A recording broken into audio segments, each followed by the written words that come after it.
those shockwaves from what was a momentous day in politics yesterday still being felt. The SNP have a bit of soul-searching to do in terms of who they're going to pick as their new leader, and big questions about whether or not independence is realistic for them now.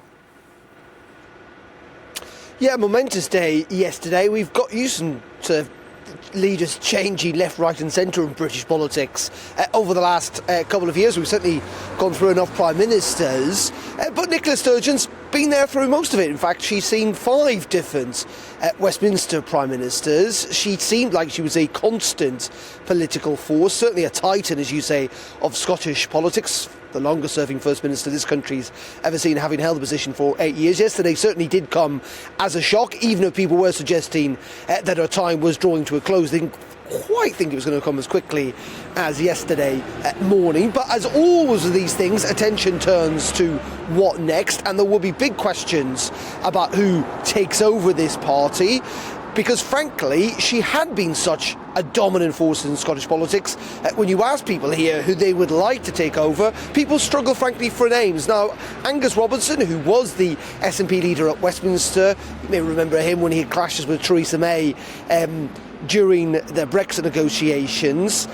Well, he's tipped to be the favourite, and I think lots of commentators seem to be suggesting he could well take over that position. Kate Forbes is often talked about as well. She's pretty young, she's only 32. She's been the finance minister here in Scotland, but viewed as someone who's socially conservative. There are other names like John Swinney, who had been leader many decades ago. He's currently deputy leader as well. So there will be a contest to see who takes over. But in the end, they're trying to get this all organised before a special conference next week, specifically on this debate around independence and where the party should go next. Not least of all on what avenue they need to pursue for that second referendum, because at the moment, and I think this is one of the major reasons that Nicola Sturgeon handed in her notice effectively, is that there is no easy path to a second referendum. There are no ways through the court system. The UK Supreme Court has slapped that down.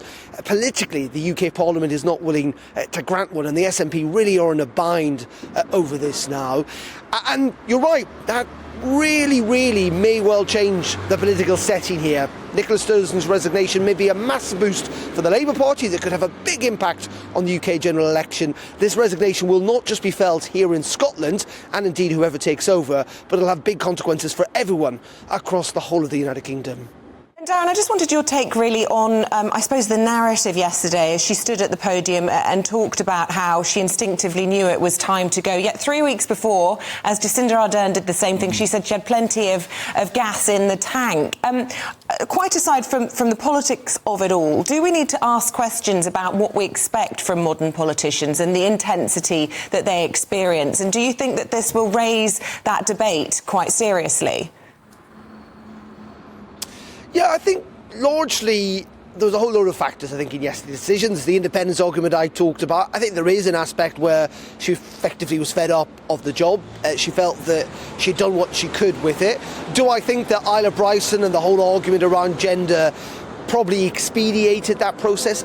I think it almost certainly did. She tried to deny that yesterday, but there is not I don't think it's a coincidence that the opinion polls have been pretty bad for her and the SNP recently. She's just had continually faced questions of battering over that issue.